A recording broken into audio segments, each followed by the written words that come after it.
1, 2, 3, 4. Those are numbers, but you already knew that. If you want to know what number you're going to pay each month for your car, use Kelley Blue Book My Wallet on Auto Trader. They're really good at numbers. Auto Trader. As I live and breathe, the Wolverine. And he's a junkie now. Who the fuck are you? You know, you got some buckshot in your door.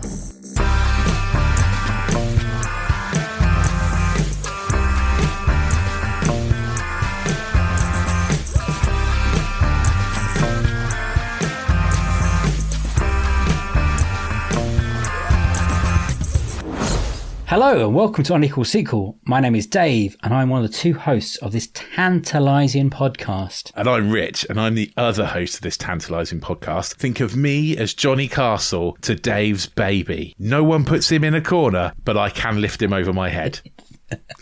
Yeah, it's true, yeah.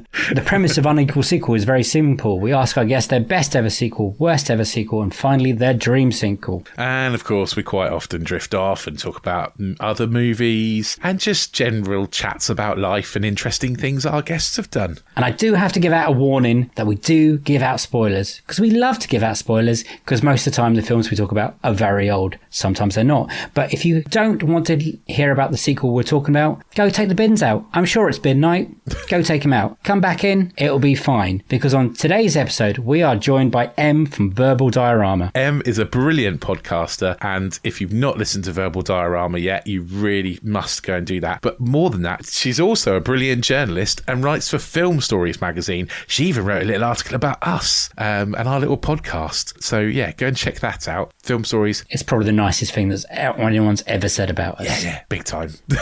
So we're very excited to sit down with Em and chat all things sequels with her. These are Em from Verbal Diorama's Unequal Sequels. Enjoy.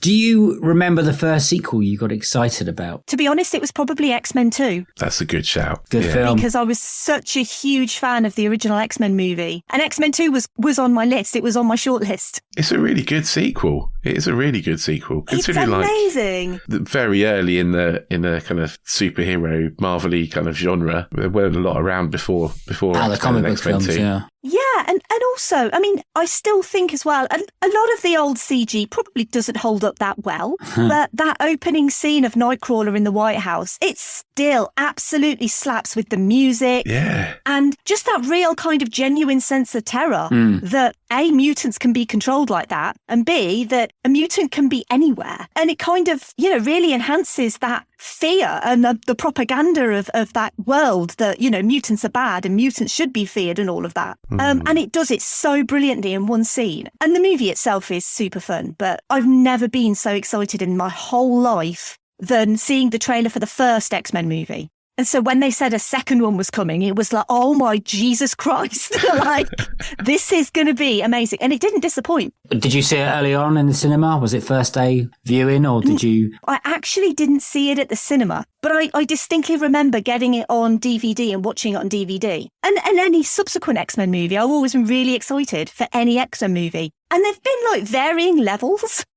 I think you're being kind. Decent. Well, I like to be a very positive person, and it's very rare that I will say something is really atrociously bad, because I think even with the choice that I have for my worst, I still have a lot of nice things to say about it. Nice. Just because I like to be positive, because the whole Verbal Diorama mantra is basically that movies are really hard to make and we should be celebrating them and how much work goes into them, because, at the end of the day, what you think about a movie kind of doesn't really matter. It's still a piece of work that all of these people have put all of their time into. These are all professional people. And yeah, art is subjective, isn't it? Some people like stuff, some people don't like it. And that's absolutely fine. But you got to give respect, I think, when anyone makes a movie. There are people out there that like Weekend at Bernie's too. They exist. Well, I've not seen that. Don't. So I'm sure it's great for those people who really love that movie. We try and say no one tries to make a bad film, but I think they tried to, didn't they? I feel like there's a few films they did try, but yeah, you're correct. Someone's worst film is also going to be someone's favourite film, probably. Let's leave the Wolverine films out, but out of the X-Men films, how would you rate them? Best to worst? Oh gosh, I've got to try and remember them all now. Okay, I'll try and help you. There's 1, 2, and 3. Yeah, so you've got 1, 2, The Last Stand, and then you've got First Class, Days of Future Past, Apocalypse, and Dark Phoenix. Dark Phoenix, right, okay. Oh, crobby. Well, worst, and okay. So worst is probably Dark Phoenix, but again, there's good things in Dark Phoenix. There's some really good character moments in Dark Phoenix. I enjoyed it. There's a pencil analogy in that movie that I think is really great. That, how you choose to use a pencil. You can either choose to use a pencil for good by writing with it, or you can choose to use it for bad by stabbing someone in the eye with it. I'm paraphrasing, but it's I like your along version. those lines. But I really like that analogy. And then I'd probably go maybe The Last Stand, Apocalypse, because I was really looking forward to Apocalypse because I was always a big fan of the animated series. Yeah. And Apocalypse was a cool villain in the animated series. Yeah. And they had Oscar Isaac as Apocalypse. And I was like, man, that was disappointing. But again, there's some really interesting things that they did in Apocalypse. Right. So then I'd probably go with the original X-Men movie from 2000 because that obviously set up literally the whole universe. So I think we can't say that's a bad movie. I think there's a lot of good stuff in there. I think Rogue is terribly miscast, but anyway, that I digress. And then I would probably go First Class, then Days of Future Past, then 2. Nice. That's a good order. But there's not a lot between 2 and Days of Future Past and First Class, because I think Days of Future Past as an ensemble piece where you've basically got the old team teaming up with the new team and everyone coming together. That was like Avengers level stuff for the X-Men. Just to have like the OG X-Men and then the new X-Men and have like James McAvoy and Patrick Stewart in a scene together. And I was just like literally fangirling all over Days of Future Past. I love that movie. But yeah, there's something about X-Men 2 that I still just love it so much. And this is a franchise that's got so many flaws. It's literally so great in so many ways, but it's got so many flaws. But I kind of love it for its flaws. And ultimately, the whole franchise has always revolved around Wolverine. And, it was an interesting decision that they made at the time, because arguably the leader of the X-Men has pretty much always been Cyclops or Storm. So you've kind of got these two characters, Cyclops and Storm, who are, especially Storm, who is loved by the fandom. But they kind of choose to sideline both of those characters for... Obviously, Wolverine is also loved by the fandom. And then they choose a complete unknown, pretty much, in this role. And he just kind of blows everyone away. And, there's some great casting decisions in that first movie with, like, Patrick Stewart and Ian McKellen and Hugh Jackman. And then there's some questionable casting decisions. But overall, it's a pretty iconic cast. And then they were like, we're going to redo it all. We're going to recast all these people in 2011 and we're going to get James McAvoy and we're going to get Michael Fassbender.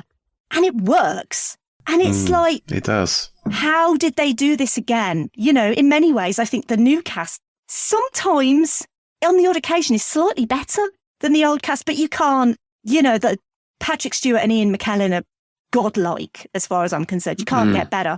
But yet they still kind of did. With McAvoy and Fassbender, it's like a new take on the characters. And yeah, I love the whole franchise. I'm such a huge nerd because X-Men were the characters that kind of introduced me to Marvel. And so I'm just such a huge fan of everything to do with X-Men. Yeah, it's a gateway, isn't it? It is. I think Magneto's the best supervillain. He's amazing. I really do. Like, on a par with Kraven the Hunter. I love Kraven the Hunter because I love Spider-Man. But yeah, I think Magneto is my most kind of relatable villain. You absolutely understand where his motivation's coming from, and you almost kind of, especially in like X2, you're sort of like, I kind of agree with you. But that's the point, isn't it?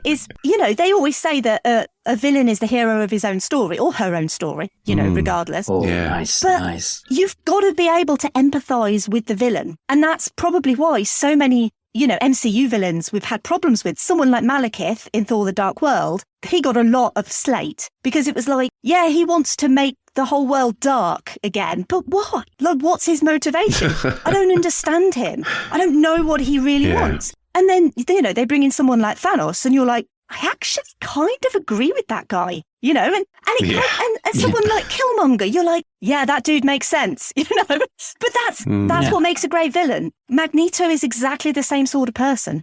You completely understand with everything he's been through and all the persecution he's faced as a Jewish mutant and a survivor of, concentration camps in Nazi Germany, how he would think about this situation and what he would want to do to remedy this situation. And he's one of the greatest Marvel villains ever. What is your best sequel? It's interesting that we're talking about X-Men. It's almost like I've planned to segue into this, which I have not at all. My best sequel is Logan. Finally. And now I want to caveat. I want to talk about the other contenders because I had lots of contenders for this. And I just want... This is your podcast. Go for it.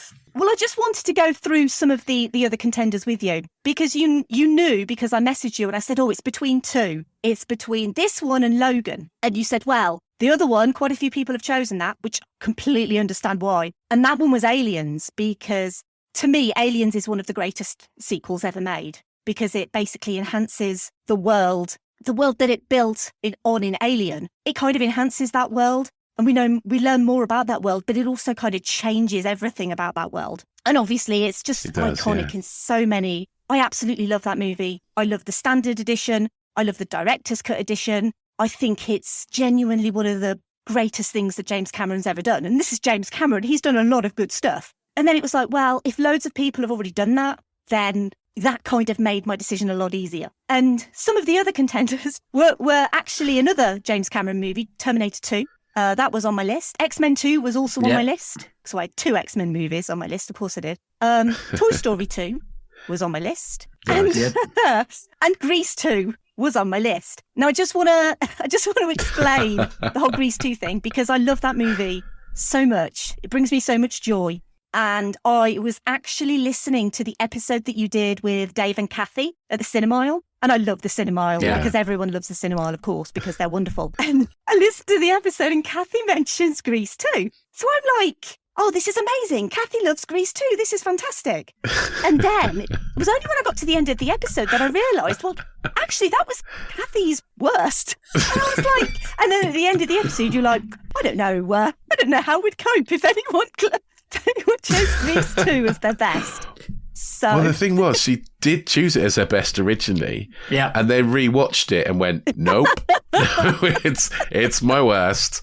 And so what happened was that they'd picked Sex and the City 2 as their worst sequel, which is awful. So I watched Sex and the City 2. I'm so sorry. For no reason. The thing is, I do love that movie. I unironically love that movie. I've written pieces for film stories about how much I love Grease 2.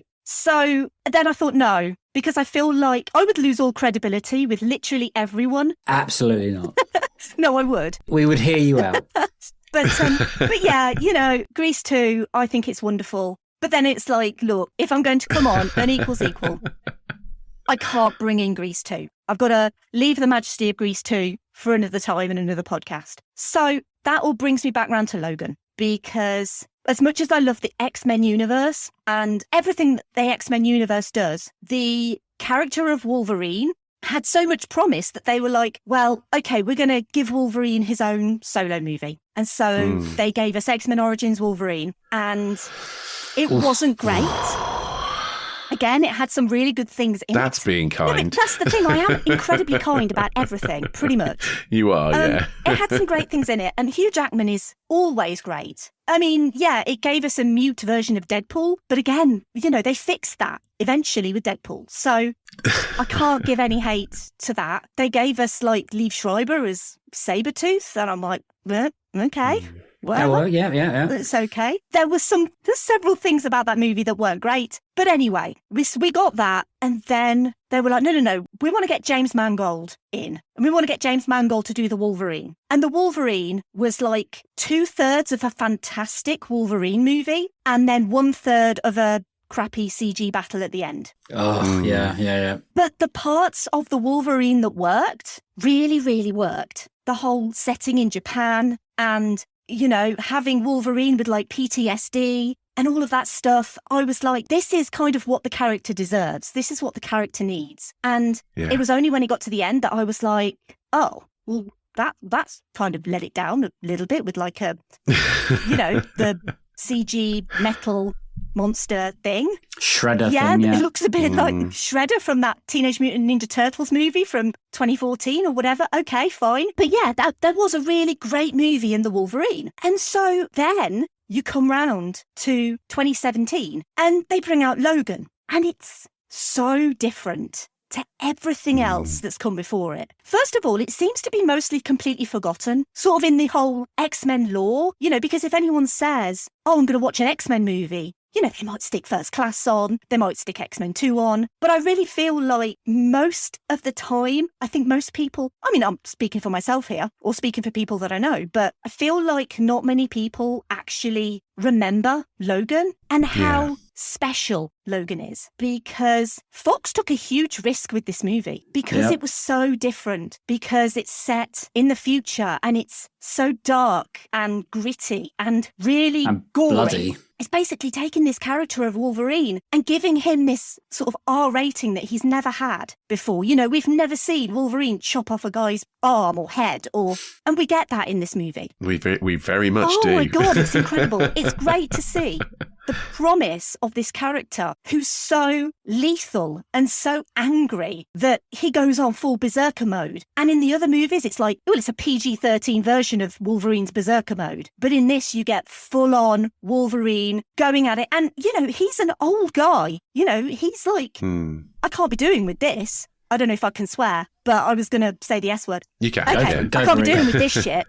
Because he's like, he's getting old, he's sick. He's like, the way his mutant power works means that he lives and he continually lives. And he's lived through all of these like decades and decades. And it's like constant pain and agony. And you feel literally every agonizing time he gets shot or his claws won't come out. And, it's visceral. This movie is so visceral. I think it's a masterpiece, personally. I can't say enough good things about this movie. It's like a lot of superhero movies just kind of fall back on those old superhero tropes. But this is more than any other superhero movie. This is essentially a Western. It's a road trip movie. It's a sci-fi movie. It's an action movie. It's also a drama as well. It's got no tie-ins to the previous material at all. You could come into this movie and not know anything because it sets up. My wife did, yeah. And what did she kind of get the idea of what the movie was trying to say? Yeah, she caught up to pace quite quickly, to be honest. It's,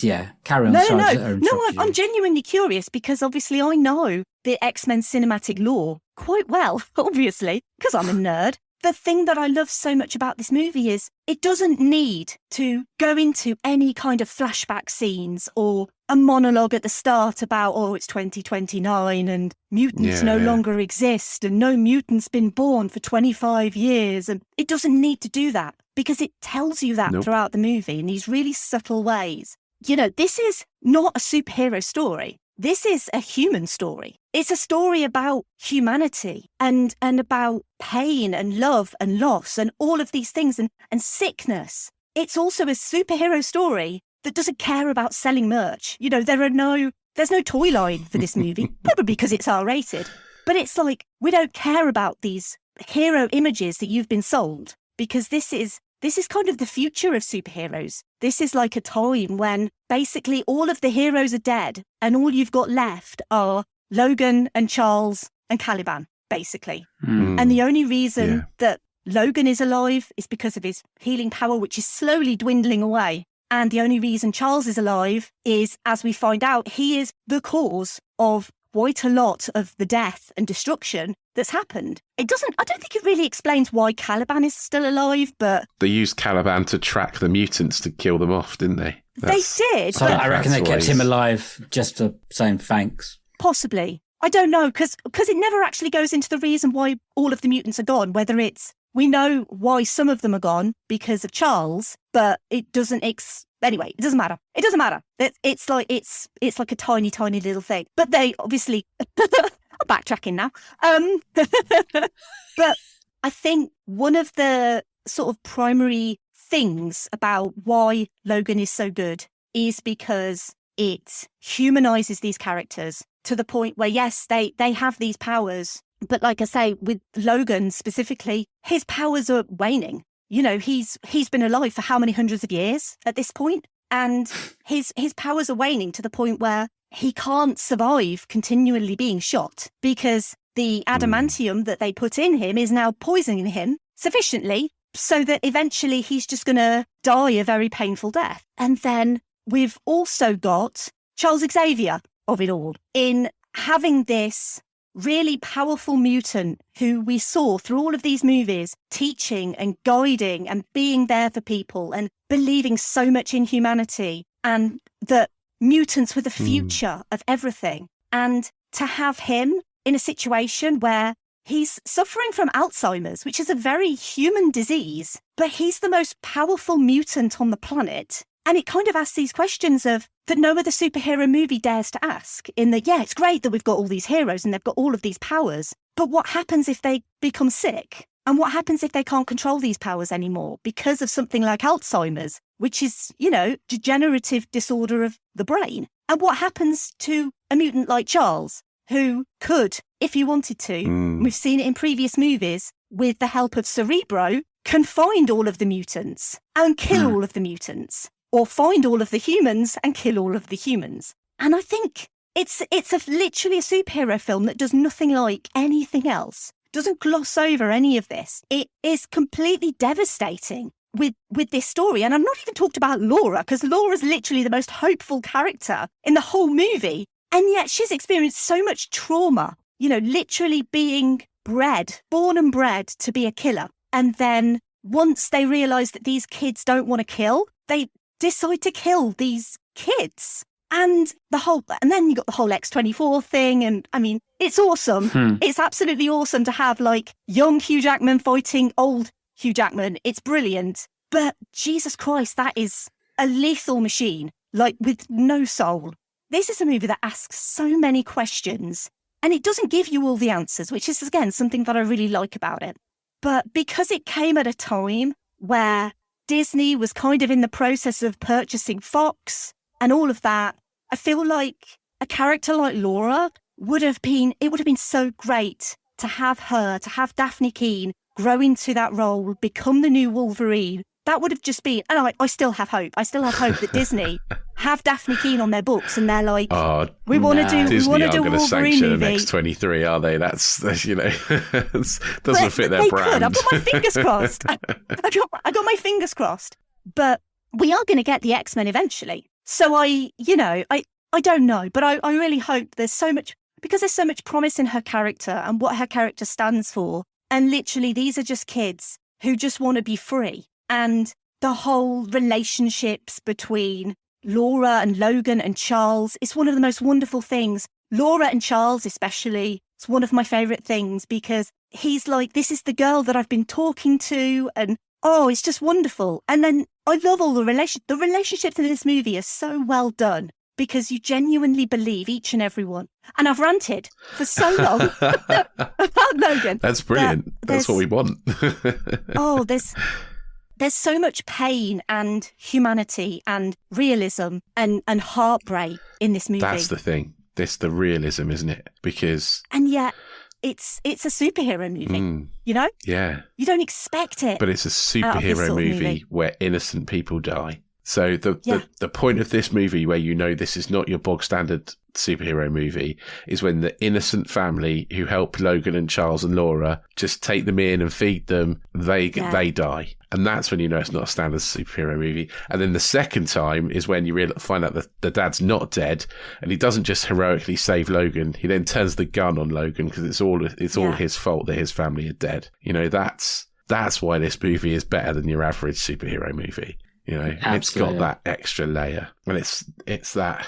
I mean, so it's based on the Mark Millar Old Man Logan comic run very loosely, very kind of like the character is, but there's not a lot of the story that's the same. But it does have that still that sense of hopelessness, like the hope has gone, and it brings in the kind of X-23 storyline with Laura. Yeah, it brings that extraness to give you that bit of hope, I think, because it could be a very, very, very dark movie if you didn't bring the kids in to kind of lift it slightly and just give it that little bit of let's get to Canada where all things are good. But I also feel like a lot of movies do tend to bring in, let's bring in the children at some point in a movie for some comic relief or something. But there's no real reason to have a kid in your movie. It's just, we want to appeal to some sort of child demographic. So you'll have a child actor, or you'll have, a Cousin Oliver or something coming into your movie. But in this, I agree with what you're saying. You need the children because you need that hope. Because without Laura and without Logan having to go on this trip to save her, and taking Charles, without all of that, this would be a very dire movie with no, hope in sight. And even the whole Sunseeker thing, Logan's like, we're going to buy a yacht and we're going to go out to sea. And that's where me and Charles can be safe. And die. And die. But ultimately, to try and keep Charles away from the populations of the cities that are potentially going to be affected by some of his seizures. And, it absolutely breaks my heart. The scene when you have X-24 and he kills Charles, and then Logan finds him and he says, it wasn't me. And then he kind of carries Charles to the truck. And I think the last thing Charles says is Sunseeker. It is, yeah.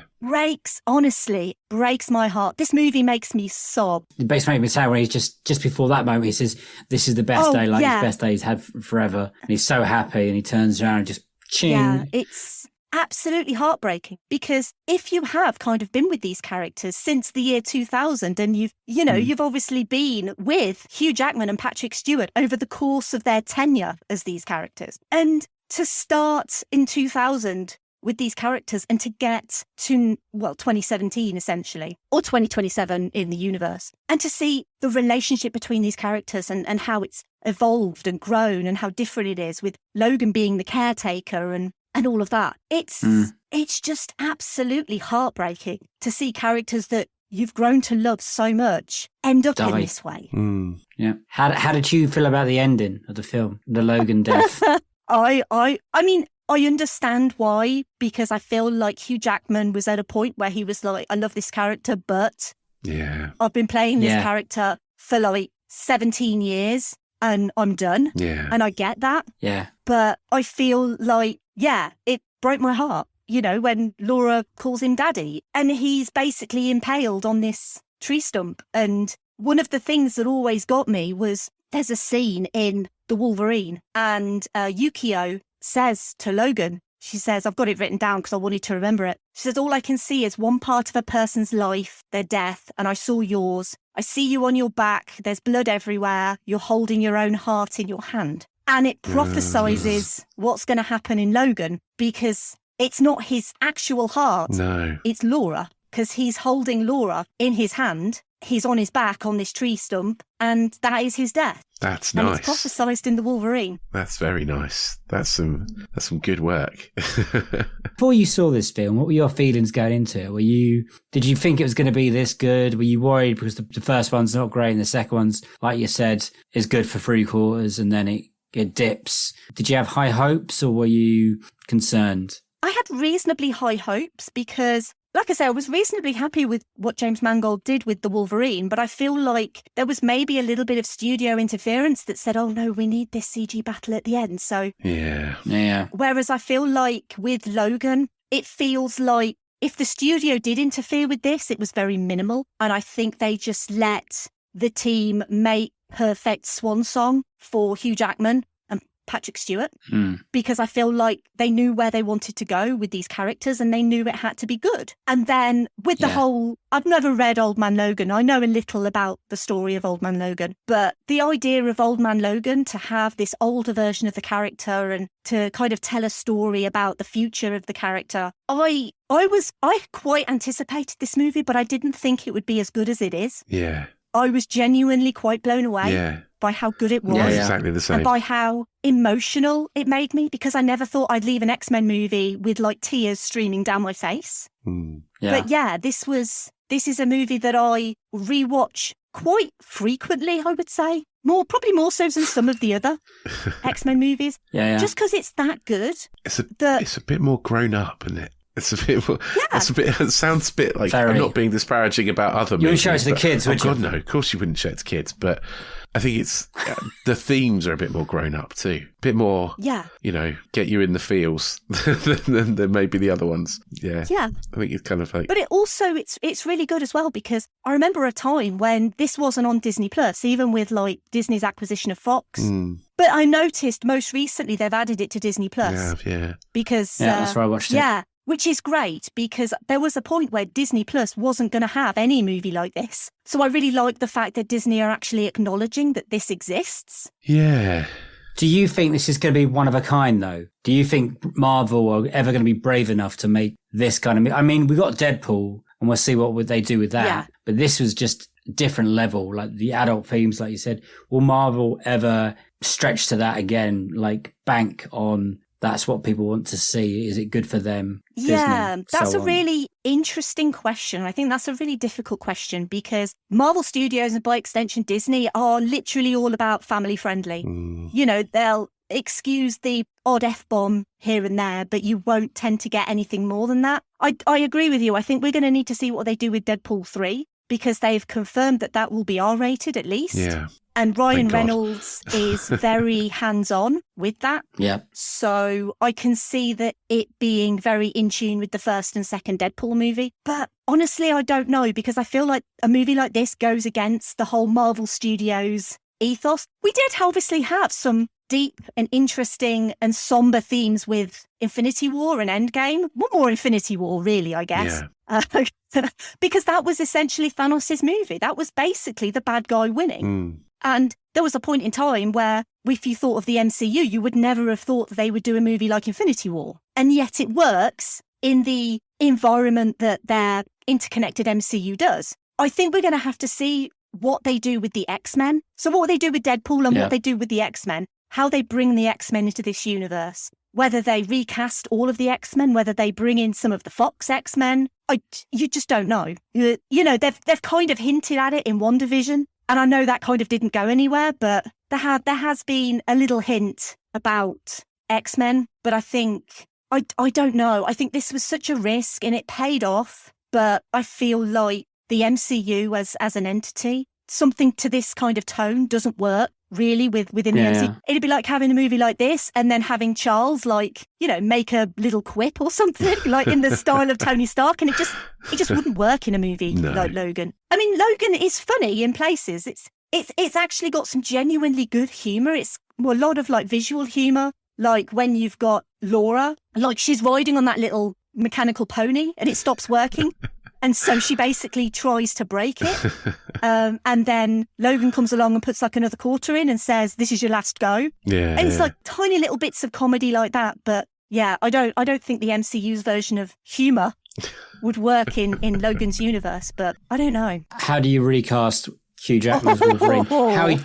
How he didn't get nominated for this? I don't know. I couldn't work out last night, but how do you go around solving that problem? I don't know. I think this got an adapted screenplay Oscar nomination, and then it lost to Call Me By Your Name, I think. I've not seen Call Me By Your Name. I probably should. Yeah, the fact that this didn't get acting nominations at the very least. Patrick Stewart is phenomenal in this movie. Yeah. Hugh Jackman is incredible. Daphne Keane doesn't even speak for the first 100 minutes or something. Yeah. Doesn't even utter a word. And then it's mostly in Spanish. But she's like acting with her face like the entire time she's on screen. And the fact that this little, 11, 12-year-old girl can match in a scene with Hugh Jackman and can kind of match that energy in her performance. She's amazing. She's so underrated in this movie. Recasting Wolverine, I think, is going to be the bane of Kevin Feige's life.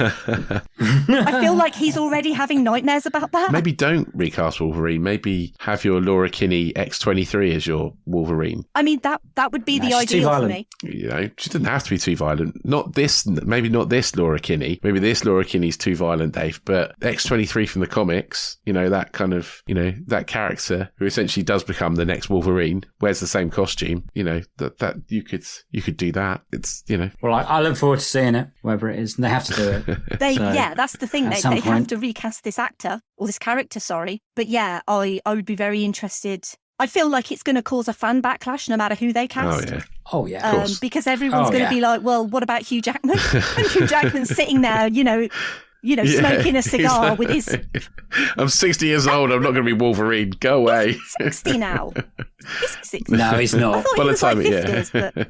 Yeah, okay. By the time we get to Wolverine, he will be. But yeah, he's like, sitting in his living room, smoking a cigar going, nah, I'm done.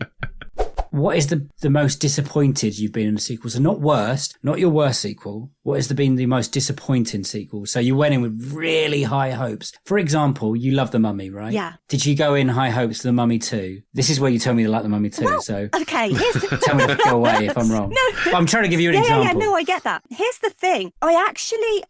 I was disappointed about The Mummy Returns, but I feel like... We can go, The Mummy 3, The Mummy 3. God, Tomb of the Dragon Emperor is the worst. That's bad. Actually, I should have chosen that one, shouldn't I?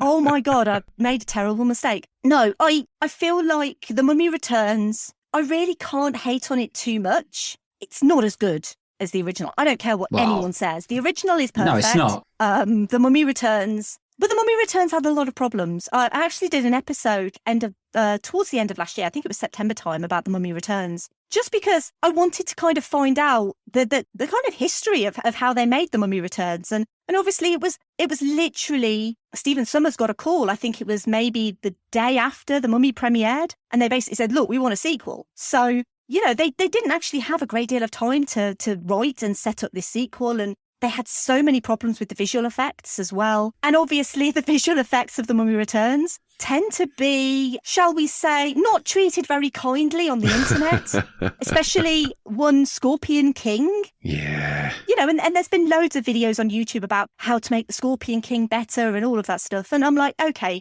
modern CG can do a lot of cool things. And with the power of hindsight, with the greatest will in the world, CG in 2001 is not going to be as good as CG now. That is a stone cold fact. But I was disappointed about The Mummy Returns. But, the sequel that I chose is my worst, mainly because of how disappointed I was, because I felt like there was a lot of promise there, and none of it was really executed in the right way. Well, let's get on to that then. What is your worst sequel? Okay, so this was literally my only choice. I should have gone with the Tomb of the Dragon Emperor, but anyway, it doesn't matter now. Too late to change my mind. So my worst is Pacific Rim Uprising. And I know a lot of people are going to be saying, well, that's not a bad movie. It's not a good movie. It's not a good movie. This is no Logan. This is an X-Men Dark Phoenix of a movie. Yeah. I'd never watched it before. I watched it for this podcast. And at the end, I had to text Dave and just say, I was expecting a big, dumb movie, but I wasn't expecting the biggest, dumbest movie that I've seen for a long time.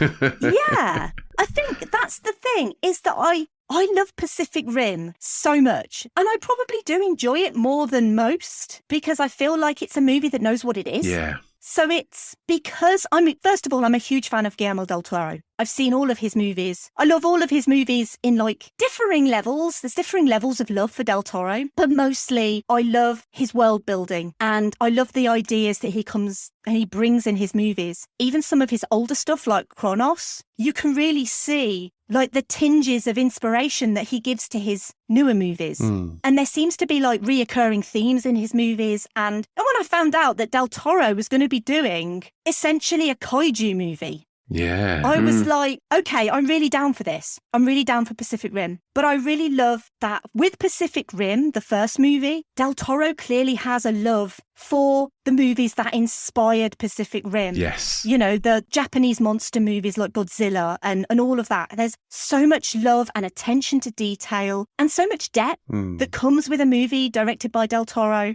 You know, little things that you don't tend to pick up watching Pacific Rim, like the psychological trauma of piloting a Jaeger and the ethics of the drift, you know, and being drift compatible and what that entails, what that does to two people, basically connects them. So ethically, you kind of got to say, well, is it right that my co-pilot should know all of my deepest, innermost thoughts and feelings? Yeah. Is that really right? But anyway, and the whole using of kaiju technology, you know, the whole black market for kaiju, you know, using brains and all of this kind of physical matter to like help with the Jaeger effort, the war effort and all of that sort of stuff. But it's mostly, Del Toro is known for his stunning world building in every movie that he makes. You know the world, you understand the world, you understand the humanity of the world. And what I love about Pacific Rim is that, yes, it is essentially just, you've got big robots and you've got big monsters. The monsters come out of the sea and the robots are there and you fight. And I'm like, give me some of that because I love shit like that.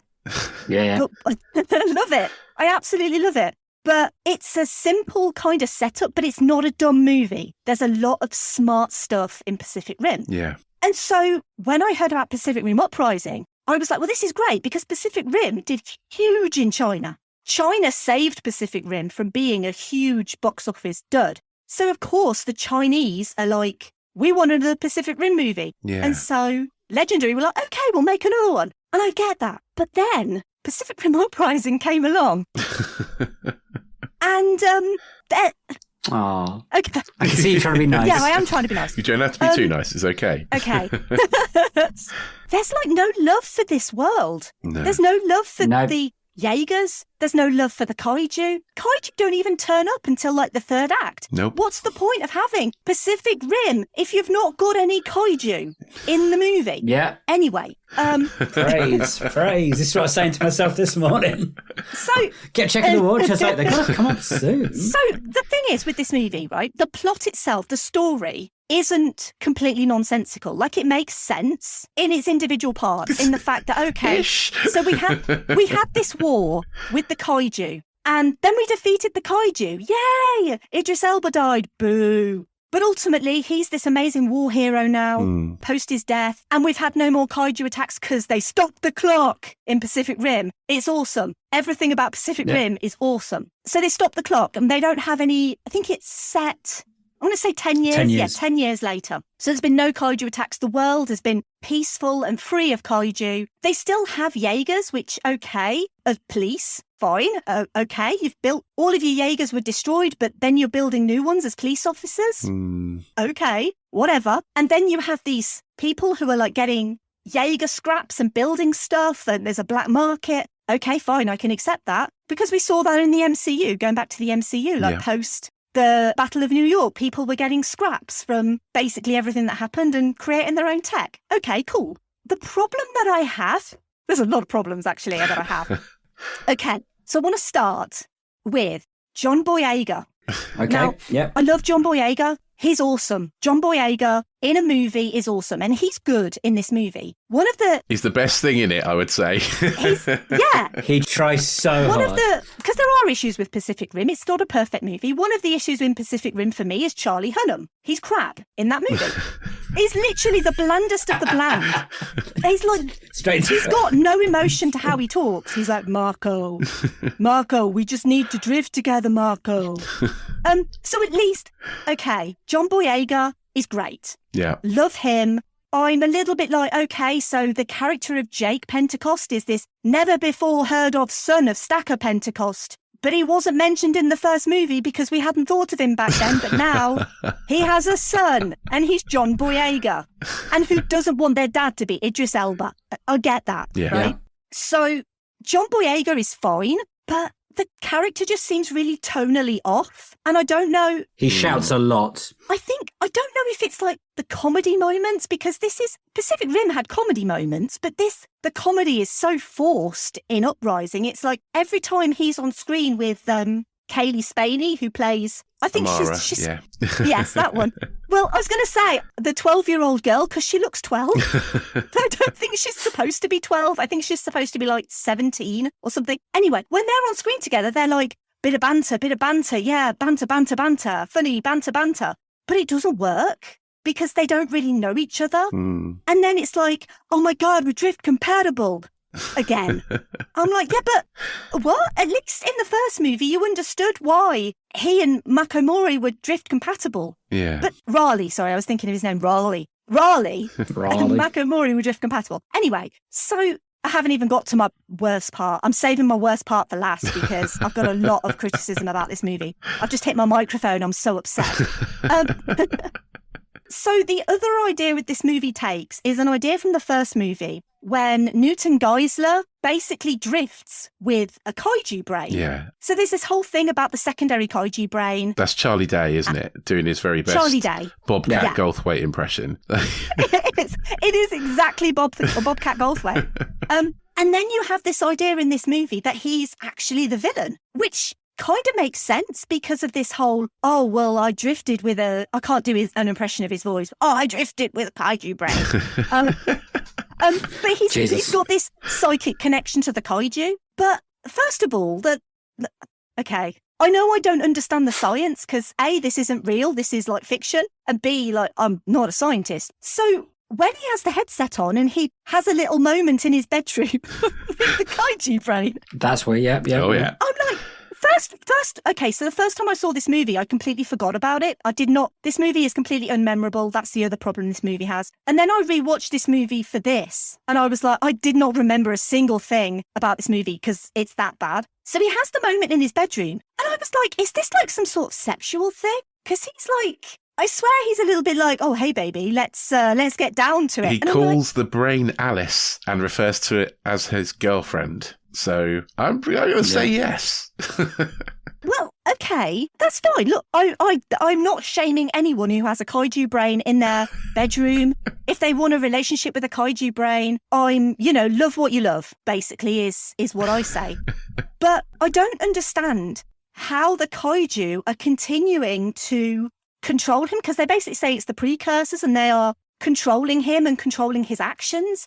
Because in some situations, he's him, and then in other situations, he's like some mustache-twirling villain. Yeah. And then sometimes he seems to come out of it and be himself, and he's like, what have I done? And then other times he's like, what? And I don't get it. This movie doesn't explain it sufficiently. No.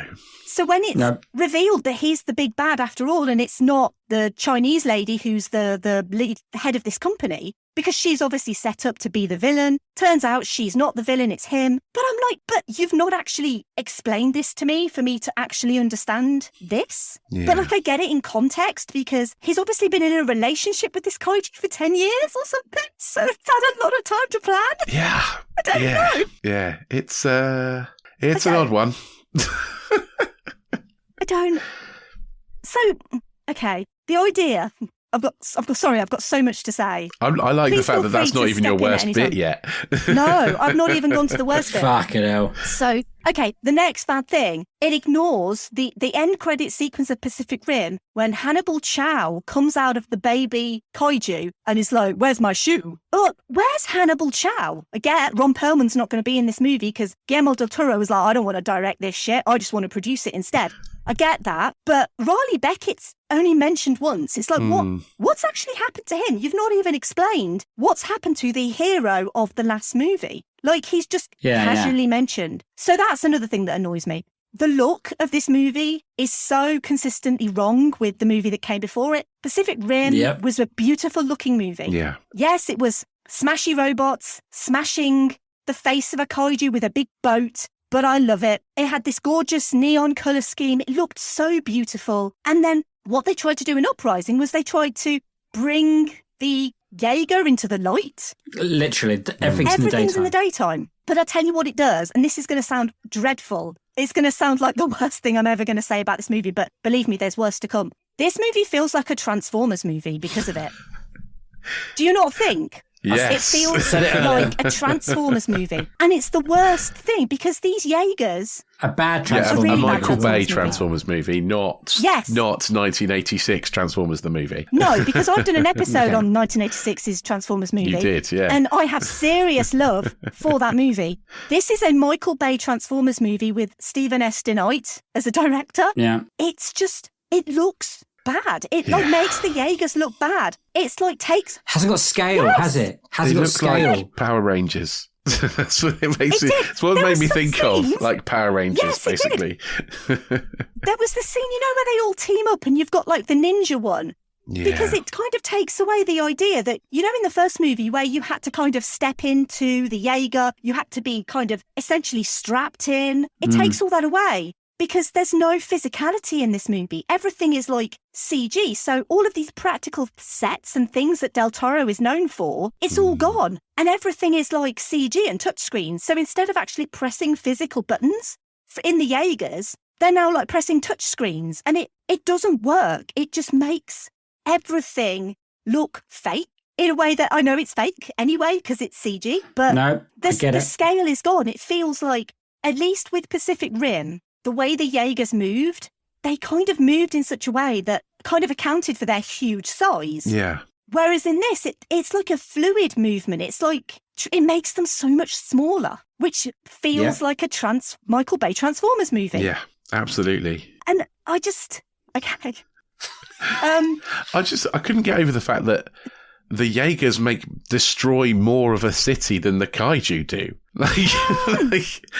Oh my God, I didn't even write that in my level notes. it. That is, because There's no, No. consequence. there is zero is there? consequence. These Jaegers are basically toppling these massive skyscrapers. And like, there's a scene where they've got the power, the Jaegers have got power to pick up a load of cars on the road. Yeah. They don't think to check if there are people in those cars. They just throw a load of cars. The whole idea, I really like the whole idea of, good Jaeger versus evil Jaeger. I like that as a premise, where you've got an unknown drone pilot in a Jaeger versus a Jaeger with human pilots. You don't know who's controlling the drones. That's what I'm saying about how frustrating this movie is, because it's got so much promise in its initial idea of these drones. Yeah. And then it could go into the whole issues that society has with drones and with technology and how technology can be corrupted. It could have gone down that route, which it kind of does, I guess. But then it's like, well, actually, no, it's Newton Geisler with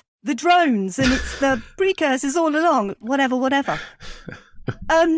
Okay. I feel like I need to get to my main reason why I really hate this movie. And Is it Scott Eastwood? no, but Scott Eastwood is Scott Eastwood's quite bad. your Charlie Hunnam, isn't he? I mean, He's there. Scott Eastwood is in this movie. Scott Eastwood's No. the first time that I've seen a male actor fail the sexy lamp test. Have you heard the sexy lamp test? Which is basically like, it's feminist film theory. Could the female lead be replaced by a sexy lamp? And that's how you know if it's a film worth watching or not. Scott Eastwood could easily be replaced by a sexy lamp. I just feel like when they were casting this movie, I feel like they were like, right, okay, we want John Boyega because he's in Star Wars and he's really hot right now. And you're like, yeah, I get that. Of course you want John Boyega in your movie. I think he produced it. He did. I Yeah, think he did. Yeah. So I was like, okay, cool. I'm happy with John Boyega in this movie. But then it's like, well, who else do we want? We want Scott Eastwood. Because he's got a chin? He's the same in every movie, and every movie is I'm dull sorry. I'm dishwater. being really cruel. I'm so sorry. Sorry, Scott Eastwood, if I'm you're so listening. sorry, Scott Eastwood. And Kaylee Spaney, I think she's obviously given the role of this, oh, I'm a really rebellious teenager and I can do all these really cool things. Look, I built this robot from scratch because I'm so cool. And look, I can pilot it on my own because I'm just a rebellious teen and all of that. But that's basically all she is. So she's given nothing else other than, well, I'm just such a rebellious teen. And I'm like, okay, and you look about 12. And I don't think that you're old enough to be piloting a Jaeger. And then it's like, okay, probably not. But this is kind of the example that I was talking about in Logan, where it was like, we need to bring in a new demographic. What are we going to do? let's bring in some teens because everyone loves teens in a movie. And so they bring in all these cadets and they're like, we've reached a point where only the cadets can save the day. And it's like, these cadets have literally never been in a Jaeger before and they're going to save the day? Oh, okay. Yeah. It's that action movie trope. Anyway, it's just the worst. But I want to get to the absolute 100% reason why this movie is the worst. I can't wait. Because in Pacific Rim, one of the things I loved most about Pacific Rim was the Jaegers and the kaiju, and not Raleigh Beckett. Literally not Charlie Hunnam at all. Rinko Kikuchi was one of the best things in Pacific Rim. Yeah. Because not only was she a great character, she was a fleshed out character. She had her own dreams, her hopes. She had this complicated relationship with a father figure. But ultimately, as a character, Mako Mori had her own arc. So much so that a new test was devised on the internet called the Mako Mori test. She is a character that has essentially a Bechdel test, a Bechdel type test named after her, whereby the Mako Mori test is that you have to have a female character in your movie, and that female character's arc is completely separate to the arc of a male character. Nice. And Mako Mori was definitely not the first, but she is basically the pinnacle. Basically, people saw Pacific Rim, they saw Rinko Kikuchi as Mako Mori, and they basically said, she is, obviously, we're not going to discredit Idris Elba because he's incredible in Pacific Rim, and he is literally the boss, and I love that man. Mako Mori was the standout character. Rinko Kikuchi was amazing in Pacific Rim. She was a badass. She basically took on Charlie Hunnam. She was better than him at everything. And, women get shit done. And so we came to Pacific Rim Uprising, and I was like, okay, what are they going to do with Mako Mori? Are they going to develop her character some more? Is she going to pilot a Jaeger? Is she going to, be this huge badass? Is she going to be there on her own, like taking on all these kaiju and literally like saving the world? Because that character deserves to have all of the accolades and all of the recognition.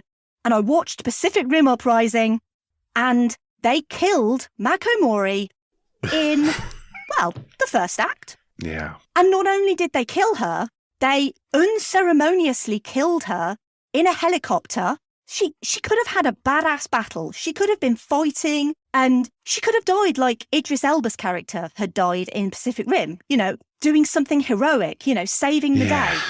And Mako Mori dies in a helicopter unceremoniously, essentially fridging the best character in Pacific Rim just enough so that her adoptive brother can avenge her death. And that, gentlemen, is the worst decision Pacific Rim Uprising made, because look at what they could have had. Look at what they could have worked with. They could have had this character. And I get that, I'm sure that the filmmakers were like, yeah, but she was Secretary General. She was, in a immense privilege and position, based on these 10 years and all of her hard work. I get that. That's cool. I'm glad that she was Secretary General. Don't get me wrong. But you put her in a suit. The first scene is a hologram of her talking to her brother in jail. And then you have a couple of scenes of her walking around with, an iPad in her hand. And then, but she does save the day because she does send them this information that they managed to decode, and it tells the heroes everything they need. Yeah, but you just killed Mako Mori. Like, I don't think they understand what a shitty decision that was. I'm so cross about it. Even now, I had to rewatch the movie because the only thing I remembered about the movie was they killed Mako Mori. Everything else, I didn't remember. Like, I didn't care about anything else. It was just they killed Mako Mori. I watched this morning and I can't remember. And then I read that they were like, oh, well, if we had a third movie, it would have been that Mako Mori was alive all along. And I'm like, fuck you. Fucking fuck you. Why? Don't tell me you were going to have a third movie with Mako Mori was alive all along and now she's the hero of the third movie. Fuck you. She should have been the hero of this movie. Yeah. Sorry. Oh, no, you're right. You're 100% right. That's the clip I'm going to use for advertising this episode. Right there. I didn't think I would get so emotional about this, but considering what we got in the first movie, as I said, I know it's not perfect. It's not the greatest movie ever made because that's The Mummy, But we could have had something brilliant in this movie. And there's little inklings of things there, like John Boyega. Yes, get him in the sequel. Maybe not Scott Eastwood or Kaylee Spaney, but Rinko Kikuchi, get her and her brother, John Boyega, drift compatible together in a Jaeger. Give me that. Yeah. Give me scenes with them actually conversing together as brother and sister, having a genuine brother-sister relationship, rather than John Boyega going, "Oh, sorry, sis, you've got to bail me out of prison again," and her. Yeah, because we don't care. Exactly, we don't and care. her going, "Oh, father would point. be so disappointed in you." And Well, I just want to see if they're brother and sister. Show us their brother and sister. You know, Yeah. It annoys me when movies do this. Logan doesn't do shit like that because Logan actually knows its audience and doesn't pander to its audience. It doesn't need to explain stuff to its audience. Whereas this movie's like, "Oh yeah, sis, yeah, sorry, you've got to bail me out of jail again." Yeah, whatever. Just show me their relationship. biggest problem for me is the script in this film. It's diabolical. The script of Pacific Rim isn't great. I'll be honest. No, but the character build, like you're pointing towards, is just awful. The relationship between John Boyega and Scott Eastwood is embarrassing. Boyega, every joke he's making is about how handsome he is. There's a female character called Jules, which I think is a sexy Yeah, lamp. she definitely is a sexy lamp. Yeah, absolutely. It's like, which one of us is she going to choose? And at the end of the day, you're not really supporting the humans to survive. You're like, just wipe them out. No, Get rid of them. Literally all terrible people. Like I say, I've got a lot of love for John Boyega. So I feel like, He's great. if anything, he actually comes out decent in this movie. He does, yeah. But I feel like the movie doesn't deserve John Boyega, and it certainly doesn't deserve Rinko Kikuchi. And I feel like I would have wanted to be a fly on the wall of that discussion where they were thinking about what they're going to do with Mako Mori and their reasonings for getting rid of her, because it was just such a shitty mistake. Yeah. Would you watch a third one? I mean, there's never going to be a third one, let's be honest. There's animated series on Netflix that I haven't seen. I've not watched that. I feel like even if they turned around and said, "Oh, psych, Mako Mori's alive all this time and she's been a secret Jaeger agent and fighting the kaiju on Mars or whatever," I'm just so past it with this franchise. Yeah. I would go back and watch Pacific Rim because I love that movie. I genuinely have so much affection for that movie. Yeah, I would watch that movie. I would not bother with a sequel. I might watch the animated series because I'm a huge fan of animation and I want to see where possibly that goes. It's a strong premise. Well, it's a strong premise because it's like, Yeah. it's based on mecha, isn't it? Japanese anime mecha stuff. Yes. So, it's the premise what has been I'm around for a saying. long time. The mythology here is so rich and so varied. There's so much they could have done with Uprising that they were just like, nah, we just want to do something shit without Mako Mori. It's like, but why though? Literally, Hollywood executives make no sense. No. There is a small amount of fun to be had with this movie, which is you could get very, very drunk at a drinking game where you do a shot every time there is a action movie trope. Because Oh God, yeah. it's got all of them. It's literally got all of them. Man, I would be so wasted. But to be honest, that's probably the best way to watch this movie. Literally, you'll get so drunk within like the first 10 minutes, you'll probably pass out. You won't have to watch the rest. Problem solved. And you can make it worse for yourself by also having a drink every time Scott Eastwood says, "Hell yeah." Oh, yeah. And then have another shot every single time John Boyega says about how handsome he is. You'll be wasted. I mean, I don't disagree. Or when the little girl mentions her little Scrapper. Scrapper. That's mine. Scrapper, named a Scrapper. Oh, I wonder if that's coming back at the end. Yeah. Oh, but I mean, yeah, like I said, science, I'm not a scientist, but the physics of Scrapper and how Yeah. Scrapper can like demolish huge buildings when it's like tiny and it's made of junk. And I'm just like, but how? No, don't think about it. Don't. My brain's starting to hurt. I'm thinking about it so much. We haven't talked about Bern Gorman doing his very best impression of Q from James Bond either. Oh, I've actually forgot he was in this movie. He tries. I literally think he's doing his kind of, I could be better than Ben Whishaw. Come on, cast me. This is his audition. I mean, look, he's fine. I always remember him from Torchwood.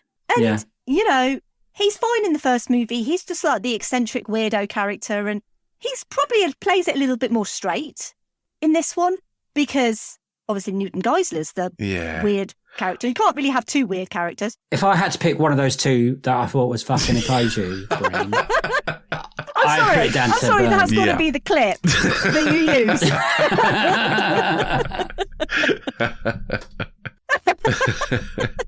He certainly does. He certainly is weird. There's a nice little bit where he hits someone with his cane and goes, "At last, I've got a mission."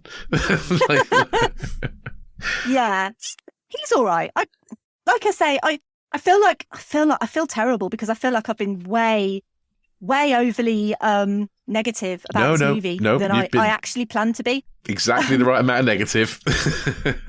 And you've been holding it in for all this time. I've never had anyone to tell before. This is like a therapy session for me. A lot of people use it for that as well. I can understand why.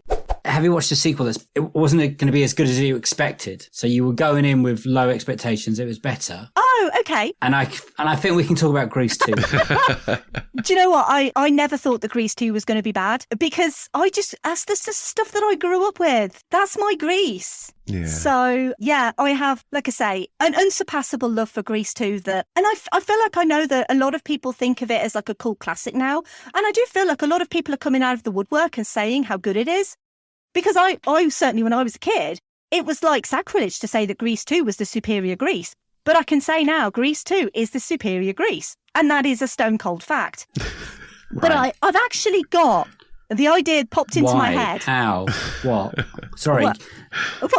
Tell me, just give me one sentence why Grease 2 is better. Okay, so I don't like either of them. It's fine. Do you know what? I could direct you to a full feature that I've written on Film Stories about why Grease 2 is better. I think I read it earlier. Did you really? Oh, okay. Well, I don't have it in front of me right now, but I can tell you, I feel like although Grease 2 it does reuse a lot of the old kind of, the Grease formula is very much reused. And I will say that obviously it doesn't do anything particularly different, except it gender swaps the main characters. But what it does do in gender swapping the main characters is it gives us a character like Stephanie Zanoni. I can't even say her name. I'm so excited. Stephanie Zanoni, played by Michelle Pfeiffer. And this movie was set in 1962, I believe. And it came out in 1982. And obviously, neither of you are women. So I'm just stating that as I believe that to be fact. But you've got to understand female representation in film is generally not great. You obviously mentioned earlier Rich Sexy Lamp. A lot of female characters generally are the sexy lamp. They're literally, or they're fridged, like Mako Mori is, to further the man's arc. Or they're just the nagging wife or girlfriend. And so one of the things that I really didn't like so much about Grease was the fact that it was the whole idea that it's Sandy who has to change for Danny. And it's Sandy who's kind of doing the chasing. And Danny's all like, oh, hey, baby, yeah, we had this fling on the beach and I don't care about you anymore. And the rapiness of Grease... To be honest, it's a bit rapey. It is. It really is. And Grease 2 doesn't. It's not necessarily better in that respect. There is a song called "Do It for Our Country," which is basically this guy also trying quite to rapey. have sex with a girl in like this bunker because he's like, there's a war going on and we need to do it for our country. And yeah, it's not great. And I will completely hold my hands up and say, Grease 2 is not a perfect movie. I know it's shocking, but it's not. But what I love that Stephanie as a character is given so much agency. She's a very modern female character in the 60s. And when I was growing up, there weren't really very many female characters that were on screen that were like Stephanie, in that she's basically, I don't need a man. I just want to be who I want to be. I want to live my life. I don't want to be tied down to a man. I want to do my own thing. And if I do have a man, I have a man on my terms, not because, some man wants me and I don't want him. She's very forward thinking, really, which sounds weird to say in 2022. But when I was a kid, that was really positive representation for me. To have a woman who literally just wants to get on with her own life. She doesn't just want to be someone's girl. She doesn't want that to define her. That is actually really important. The other female characters in Grease 2 are kind of sidelined because Michelle Pfeiffer's in that movie, guys. So why, of course you're going to sideline the other girls. And the only reoccurring character from Grease disappears halfway through. Well, yeah. So I believe from reading up on some information about Grease 2 that they wanted to have all of these scenes with Frenchie, and they wanted Frenchie to be sort of throughout this movie. And then I believe they ran out of money or something, or they stopped production. I'm not entirely certain. I need to do an episode on Grease 2. It's been on my list for so long, but I really want to. Can't wait. I really want to go into the history of Grease 2. But yeah, I just have so much love for this movie. The songs are just ridiculous, and it's so sex positive. And if you think about any sort of movie, that is true. A musical, you don't get songs like Reproduction in any other musical. Literally about flowers and stamens and where does the pollen go and all of that sort of stuff. It's brilliant. It's genius. I could just see Dave going, "Where does the pollen go?" Exactly. But that's the thing. They're earworms. They stay in your head. Yeah, that's true. You just have to say reproduction and you just know the lyrics and how it goes. I just really love it. I love it that you love it, and I love it that you're talking about moments of the film that I wouldn't even thought of.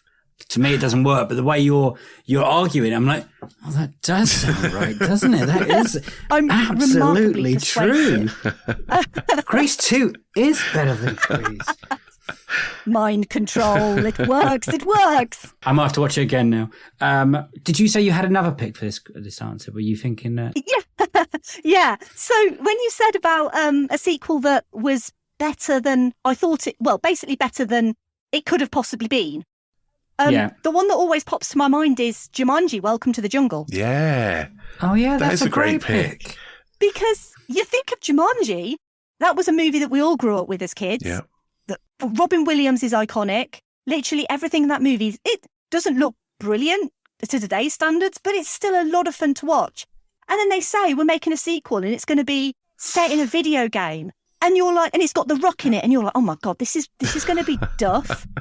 And I watched Jumanji, Welcome to the Jungle, and I was so impressed.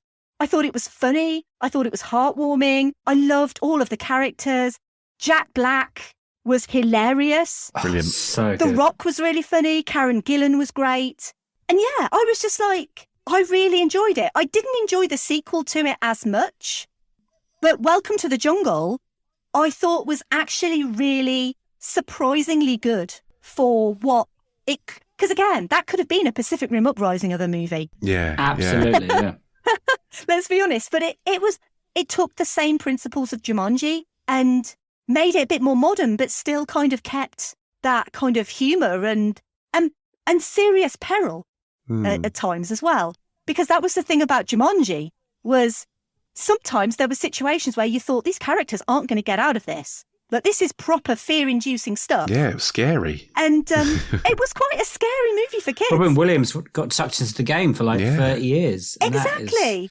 But I loved as well in Welcome to the Jungle that they had that little nod to his character, and they at least tried to keep the spirit of Jumanji and all of that alive, and the idea that it was set in a video game. And like I said, I'm a big nerd. I love playing video games. I play video games pretty much all of my, I was going to say adult life, but I probably started when I was 11 or 12 and loved playing all sorts of video games. And so the idea of having a movie like Jumanji set in a video game world just instantly appealed. But I was like, oh my God, it's going to be awful. And then I was miraculously surprised. What is your dream sequel? There's a theme here. Yeah, there's a definite theme because, as I said, Guillermo del Toro is literally my favourite director. I've seen everything that he's ever done. And a lot of the stuff that he's done, I feel like has been quite underrated. Obviously, he's had these huge hits like Pan's Labyrinth and The Shape of Water. And I still maintain he should have won the Oscar for Pan's Labyrinth. But anyway, I digress. Because Pan's Labyrinth is his masterpiece.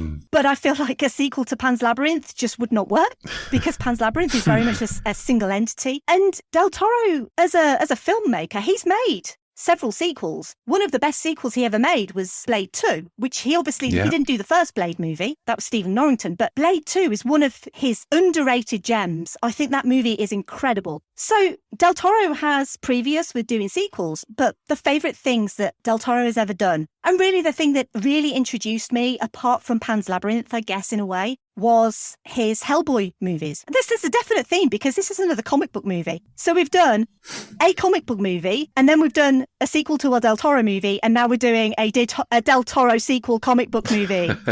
So there you go. I didn't plan that, but I am such a fan of his Hellboy movies, and I've actually also done episodes on that as well. I've done episodes on both of them because I'm genuinely such a huge fan of not so much the character, because I didn't really know the character until I kind of looked into the character and the history of the character. But that first Hellboy movie, I loved the kind of Lovecraftian elements to it.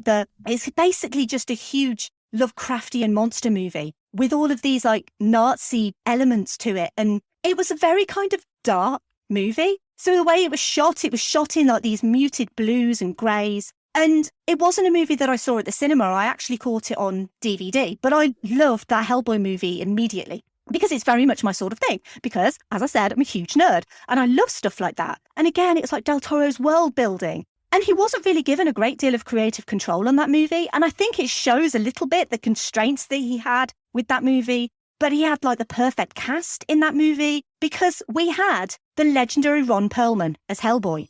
Amen. What a man.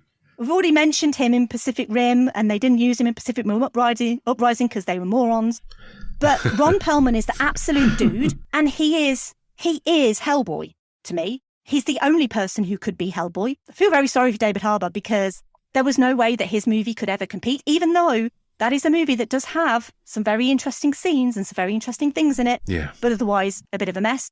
So going from that first Hellboy movie in 2004, we got that first Hellboy movie. And then in 2008, we got, they basically said, look, we're doing another Hellboy movie, Hellboy 2: The Golden Army. And as soon as I saw that movie, because it was so Del Toro, everything about it, you had these beautiful, it was like a stark contrast between the looks of the two movies. You went from these like dark blues and greys to this rich yellows and reds and this beautiful world realised only the way Del Toro could realise it, where essentially it boils down to the last prince of his kind against the last prince of his kind. Yeah. And that is basically what The Golden Army is all about.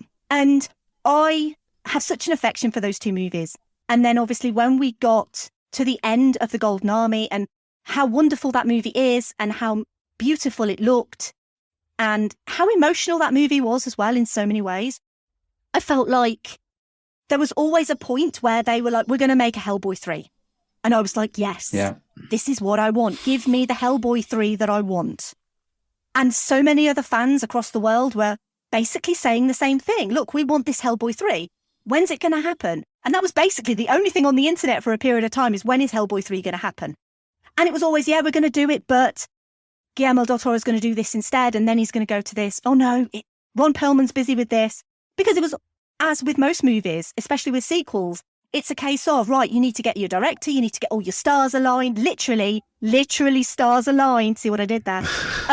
All of that. Everyone needs to be available and ready to work and do this movie. And obviously you want the same cast involved. You want Doug Jones because he's incredible.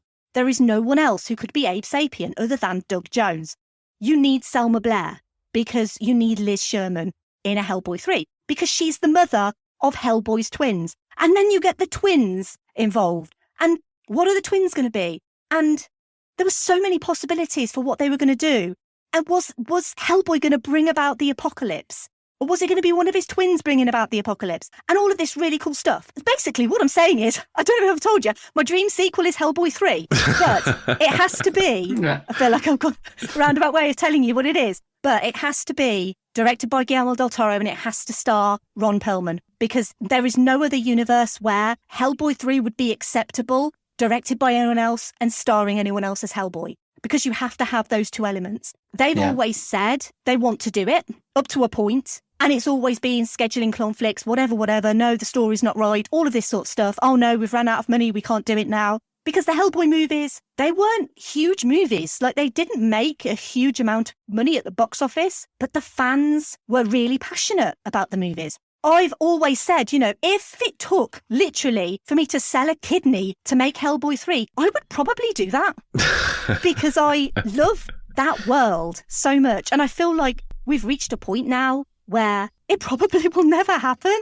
I feel like we reached that point maybe about 10 years ago where like Ron Perlman was like, no, I think I'm too old now, because he was in his 50s pretty much when he was making those movies. So considering he was doing that at that age, not that that's old or anything, just disclaimer, but I feel like if they announced tomorrow where they were doing a Hellboy 3 and it was going to be a Del Toro movie and Ron Perlman was coming back and they were having the whole cast coming back and they had this incredible story about maybe even a Logan type story like Old Man Hellboy. Old Man Hellboy. I'd love that. I mean, how incredible would that be? Like, he's an older guy. He's got grown-up twins. He's still got this prophecy that he's going to bring about the apocalypse and all of that sort of stuff. How incredible would that be? But it has to be a Del Toro movie. It can't not be Del Toro. And because I feel like we're never going to get it, I feel like my dream will never come true. So, that's depressing. That's kind of a depressing thing to leave it on, but... Well, I mean, I'm pretty sure I read somewhere the other day about Ron Perlman saying kind of never say never for Hellboy 3. I think he also said now. Yeah, maybe now or never. Because he said he is getting old. I think that there's a problem between Del Toro, Perlman, and the Hellboy creator, who I think holds the rights. Mignola. Mike Mignola, I'm not sure if they're on the same page. No, I don't think they are. And I think because obviously the plan for Hellboy 3 all fell through, and so they made the reboot.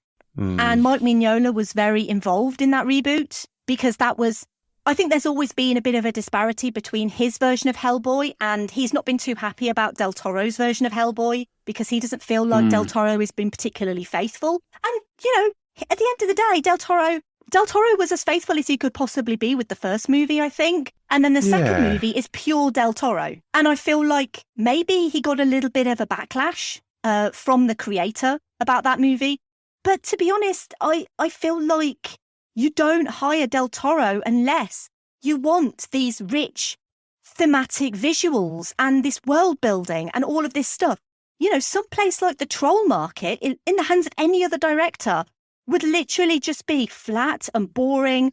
But with Del Toro, he adds all these visual layers. You've got all of these stunning practical creature effects that any other person would be like, oh, we'll just stick a it's like George Lucas, we'll just stick a CG character and no one will notice. Whereas Del Toro actually creates these incredible works of art with his visuals, with like the Angel of Death and these beautiful creatures that come out of his brain, and he puts them on screen, and no one does it like Del Toro does. So I feel like if you're going to make a movie like this, which is so steeped in all of this rich visual storytelling, then you need Del Toro. But if you're going to carry on the story of Hellboy as in his movies, you can't do that without Del Toro, because it would fall flat. It wouldn't be the same. And to be honest, Ron Perlman wouldn't do it without him, because when Del Toro left the Hellboy 3 project as it was, Ron Perlman was like, well, I'm not doing it without him, mate, so fuck off. I just kind of left and then obviously they retooled it, they made it a reboot, they brought in David Harbour and all of that, and I don't like that Hellboy reboot at all, but I do think there are some good things in that I really like. I like the Baba Yaga scene. I think that's really well done. But other than that, I feel like it's a bit nonsensical. But no hate to David Harbour. I think he tries his best with the character and I think he does a decent job, but he's no Ron Perlman, man. That's his only problem, is he's not Ron Perlman. I kind of bonded with our friend Robbie when we were at university, Dave, over Hellboy, because we both like the comics. And he went, Right. there's going to be a movie. And I was like, there's going to be a Hellboy movie. And he's like, yeah. And it's going to be Hellboy. And I was like, no. He's like, Ron Perlman. I was like, well, of course it is, because he looks like him, doesn't he? And he's like, and it's going to be Guillermo del Toro directing it. And we were like, this is going to be so amazing. Literally, every single fanboy was like, yeah, exactly. That's exactly what we were. yeah. And I completely get that. It's all there, isn't it? Like, I forgot watching it today how that Angel of Death scene, how they lay out literally the plot for the third one. Like, it's there. It's ready to go. It's all baked. I want it. I want it so much. Well, that's the thing. So many people want it, but I feel like if you want to do Old Man Hellboy, then that might be a really good idea. I feel like we might have solved the problem of what can we do with Hellboy now that Ron Perlman is like 70. Yeah, I think Old Man Hellboy. Let's get it done. Hellboy. Let's get it done. Let's crowdfund. I've got some savings. I can send it over to Legendary. I think that's also the problem, that no studio will touch I know, it. and it's really sad. I don't understand why. I don't think it's not made any money, though, has it? No, but that's the problem. None of them. Of the 3 movies they've made, none of them have made any money. That's because they've got the releasing really wrong. They released number 2 like the second week when Dark Knight came out. So Dark Knight just blew everything away in 2008. I'm not quite sure what happened in 2004. I did get to see it in the cinema, so I'm happy about that. Yeah, I saw it in the cinema too. But yeah, the 2019 one that made like nothing. I think that, budget 50 million and took 50 million, which we know is a loss because you have to double it for marketing, don't you? So pretty much, yeah. But it's so yeah, we've ended on a bit of a downer, I feel. Sorry. But at the end of the day, I think we've got to be so grateful of what we do have. We have 2 incredible Hellboy movies and a Duff reboot. But also, ultimately, we've got 2 incredible Hellboy movies that are so different to each other, and yet they share the same DNA. And there's some really great performances and some really wonderful scenes as well. Like just the way Del Toro shoots his movies. And this is, again, going back to Pacific Rim. You can tell that it's a Del Toro movie with the way that he shoots things and the way that he sets up his scenes. And he just adds so many visual, interesting things in the background, in the foreground, and all of that. And he does it in his Hellboy movies as well. It's texture. It is. That's what Pacific Rim was missing. We were talking about earlier. It's all. Do you mean texture. Uprising? Like Uprising's missing there, not Pacific Rim. Oh, sorry. Yeah. Don't slander Pacific Rim. Oh my God. I mean, so I feel like we've kind of gone through a little theme here that obviously, clearly, huge nerd, likes monsters and robots, does not like Transformers, and basically that Guillermo del Toro can do no wrong, which is fundamentally, I think, a life lesson that we should all live by. That if you don't know what to do, then look at Del Toro.